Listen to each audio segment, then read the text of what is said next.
ఒక గ్రామంలో ఇద్దరు స్నేహితులుండేవారు. ఒకరు పేరు కృష్ణ, గోపాలుడి సేవలో నిమగ్నమై ఉండేవారు. మరొకరు భగవాన్ శివుడికి పరమభక్తుడు. శివభక్తుడు క్రమంగా ఎంతో ధనవంతుడయ్యాడు. కాని గోపాలుణ్ణి సేవించే స్నేహితుడు మాత్రం అలాగే సాధారణ జీవితం గడిపేవాడు. ఒకరోజు ఇద్దరూ కలుసుకున్నారు. ధనవంతుడన్నాడు, కృష్ణా, నువ్వు ఎన్నో సంవత్సరాలుగా గోపాలుణ్ణి సేవిస్తూ ఉన్నావు. అయినా నీ జీవితంలో మార్పు కనిపించడంలేదు. ధనం పెరగలేదు, స్థాయి పెరగలేదు అన్నాడు. అతను బాధగా అన్నాడు, నిజమే భగవాన్, నేను చాలా కష్టపడుతున్నాను, కాని ఎందుకో ముందుకు వెళ్లలేకపోతున్నాను. అప్పుడు ధనవంతుడు సూచించాడు, ఒక పని చెయ్యి, నీ ఆరాధ్య దేవుణ్ణి మార్చు. గోపాలుడి బదులు శివుడిని ఆరాధించు, నీ జీవితం మారిపోతుంది. ఆ మాట విని అతను అంగీకరించాడు. దేవుని మార్పు. మరుసటి రోజు అతను గోపాలుడి విగ్రహాన్ని అల్మారాలో ఉంచి శివలింగాన్ని ప్రతిష్ఠించాడు. రుద్రాభిషేకం చేశాడు. దీపం, ధూపం సమర్పించాడు. ఓం నమఃశివాయ అని జపం ప్రారంభించాడు. జపం పూర్తయ్యాక కళ్ళు తెరిచాడు. అప్పుడు ఒక విచిత్ర దృశ్యం కనిపించింది.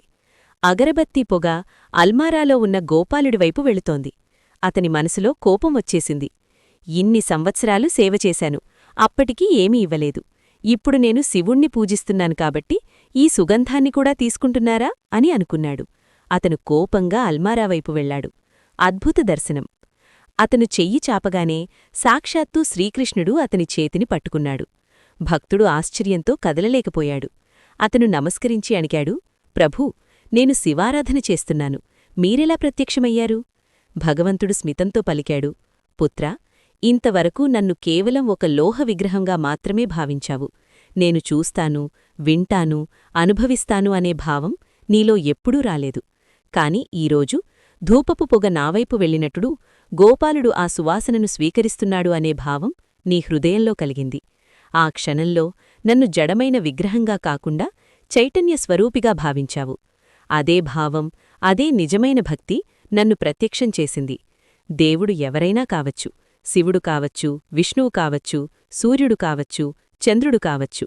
కాని భక్తి ప్రధానమైనది. విగ్రహం కాదు, మంత్రం కాదు, ఆచారం కాదు, మనసులోని సచ్చిదానంద భావమే దేవుణ్ణి ప్రత్యక్షం చేస్తుంది.